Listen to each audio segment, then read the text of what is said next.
DTV ప్రేక్షకులకు నమస్కారం. ఒకప్పుడు ప్రజల శ్రమను రోజుల తరబడి దోచుకునే పరిస్థితులుండేవి.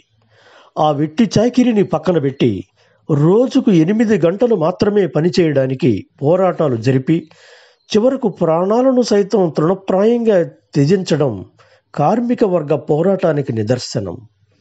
అలా పోరాటం ద్వారా విజయాన్ని కార్మికులు సాధించుకున్న రోజు నుంచే మేడే జరుపుకోవడం ఆనవాయితీగా మొదలైంది.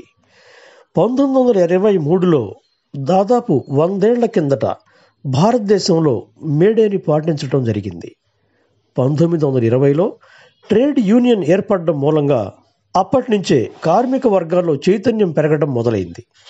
మొదటిగా ఈ ఉద్యమం అమెరికాలోని ఫిలడెల్ఫియాలో పని గంటల తగ్గింపు కోసం ప్రారంభమైంది.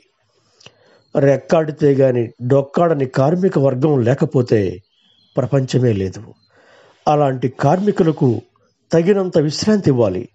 వాళ్ళు యంత్రాలు కాదు, మనుషులు. నాటి కార్మిక వర్గ చైతన్యం మళ్ళీ వెళ్ళి విరుస్తుందని, ఈ మేడే వాళ్లలో కొత్త స్ఫూర్తి రగిలిస్తుందని ఆశిస్తూ ప్రపంచంలోని కార్మిక సోదరులకు, శ్రామిక వర్గాలకు మేడే శుభాకాంక్షలు అందిస్తుంది డిటీవీ.